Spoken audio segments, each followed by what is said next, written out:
Barlow with the mark out.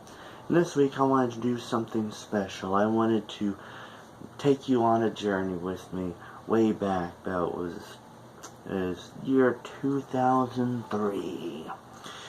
Now, when I was a young boy, my father took me to see WWE Smackdown. Now, back in the day, this was when it was taped on a Tuesday. So even I was like kind of wondering, I was like, why is this Tuesday and not Thursday? Because I didn't know that it was taped. This was, if you want to watch the episode, I'm not going to give you a complete review. This was Smackdown episode 197. If you have the network, you can go back and watch it. In Pensacola, Florida on May 29th, 2003. Now, I don't remember a whole lot about this except for the big finale. Really, even after watching it, I'm like, I don't remember this so well. I was 14, I think, at this time. This is like a few years before I stopped watching wrestling, because once I got my first job, when I was, 15, 16, I got my first job, and then I stopped watching wrestling altogether, not really because I just fell out of love with it, but just because I worked on the nights when wrestling was on. I just, was worried too much about, getting through high school and then going to college. So I only started watching wrestling about 3 years ago now, so I'm like re-falling in love with all of it. But anyway, so it's at the Pensacola Civic Center. If you know the area, it's now the Bay Center, but it's really the same place.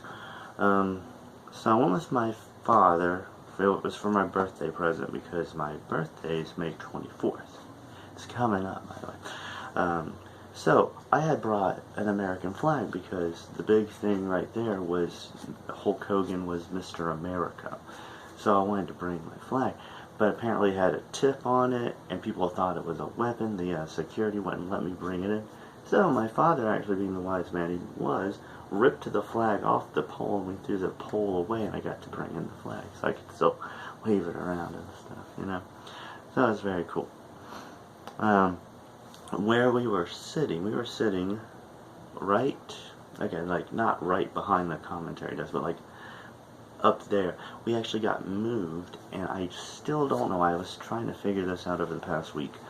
Trying to figure why they moved us down. I don't know if it was to make it look like there was more people there, but if you look at the hard cam and everything, there was a lot of people there. It was like over 10,000 easily. So we got moved down, and if you look slightly, I believe me and my dad are right above Taz's his head, and then his microphone headgear, whatever.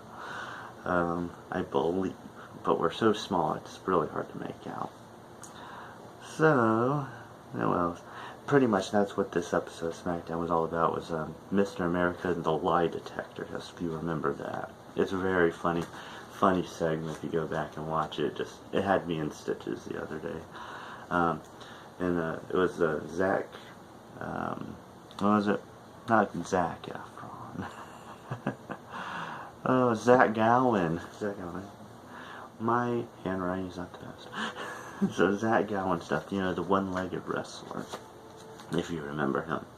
He had a very small time in the company. He wrestled Brock Lesnar, and I think he won, but he got his ass kicked also.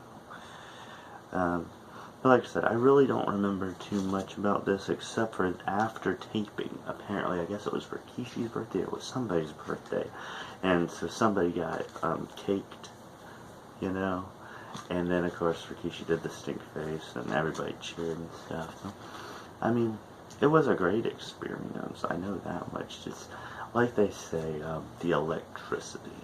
It's like if you could just bottle wrestling energy and sell it, man. I don't know if they, have energy drinks, because that would be the greatest thing, if it actually worked. It tastes like crap, but, it's kind of like, when you go to church, and you have that togetherness, and, communication, and just everybody's there for one reason. You know, might not be, you know, religion, but some people, you know, it could be kind of religious, I guess. There you go. There's your idea. Wrestling as a religion.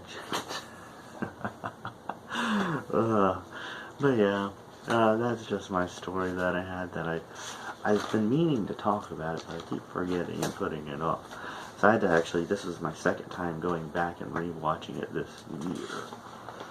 But it was a great time, you know, even if I can't really remember much.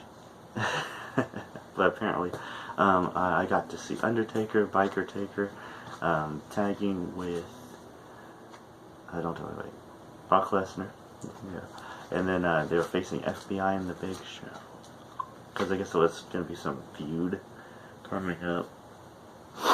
And then apparently I saw Chris Benoit there, saw Eddie Guerrero, and he was tag team champ with Tajiri at the time.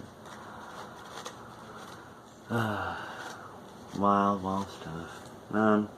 Also, I guess, I don't know, there's not much to talk about Raw and SmackDown, just more qualifying matches for Money in the Bank. They were in London. I guess Shinsuke, yeah, that's the big thing. Shinsuke beating AJ Styles clean. Little chicanery there, saying he was low blowed, but, you know, he beat him, so he gets to pick the stipulation for their match. I don't know, man. I don't think it may be 2 out of 3 falls. Maybe a 3 stages of hell. Maybe. I don't know. Like, I don't know what Shinsuke is really good at, you know. And then, of course, Seth Rollins still being Monday Night Rollins, you know. I'm going for this year, he's going to be the man of the year for wrestling, you know, wrestler of the year.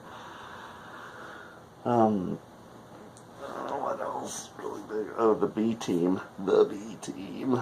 God. Like either the greatest or the dumbest name. Quite possible. But I don't know. Any other stories you guys have? Maybe going to a live event or Smackdown, Raw, pay-per-view. I don't know. You know, just rate, share, comment, subscribe, like, notifications, all that jazz. And I'll see you guys next time. This has been Mark Barlow with the Mark Out. Take care, guys.